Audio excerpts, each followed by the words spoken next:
Hello दोस्तों, मैं हूँ पूजा मिश्रा। स्वागत करती हूँ यूट्यूब चैनल पे आप लोगों का। दोस्तों, मैं सुनाने जा रही हूँ बेटी गौना गीत।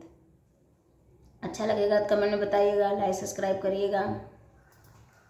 खाइल बेटी आपन दही भात हो कि बड़े भीनो सार बेटी चलना तोहार हो कि बड़े भीनो सार बेटी चलना तोहार हो।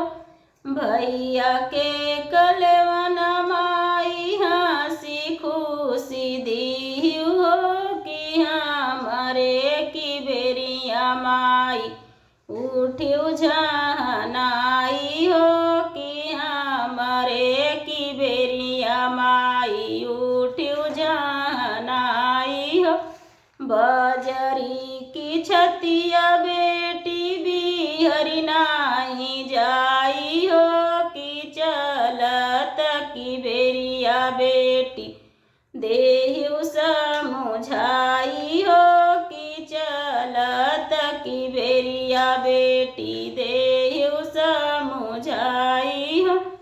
खाइल बेटी आपन दही भात हो कि बड़े भीनो सार बेटी चलना तोहार हो कि बड़े भीनो सार बेटी चलना तोहार हो।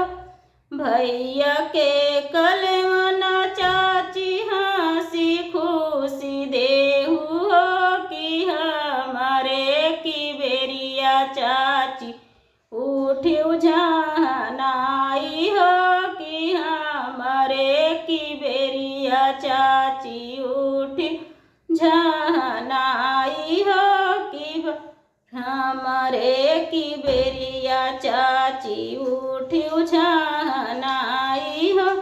बजरी की छतिया बे